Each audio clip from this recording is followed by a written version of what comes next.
I'm Assistant Professor of Medicine and Society. I'm also the Community Director of Neighborhood Help, which is a community-based curriculum that's embedded in the Medicine and Society curriculum. So Medicine and Society is an innovative or novel approach to medical education that seeks to expose students to not only the field of medicine, but through the societal pressures that impact or play a role in the way in which health outcomes are achieved. You have to look at things like mental health. If you live in an area where you have very few resources, or you don't have a lot of things at your disposal, like a place to get healthy food, or etc., then it's very difficult for you to say, eat right.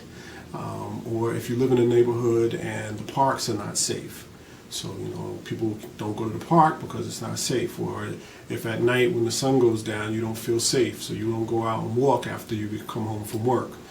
These are all societal issues that I think a lot of times are overlooked, and they're termed the social determinants of health. We're going to teach students about the social determinants of health. And from that, or emerging from that, we'll have to teach other things that are closely related. Like if I don't make you aware, or if I don't consider these social issues or social pressures, what are some of the ethical considerations that accompany that? What Medicine and Society is attempting to do is to present the entire picture of health, so that physicians, when they are dropped in these types of environments, can now say, oh, I understand all that is going on, and not only do I understand it, I feel equipped to respond to it in a way that is ethical and compassionate. Students will actually be going in groups of teams, and the teams will include nurses, social workers. As we move forward, we'll integrate law students and their role in it as well.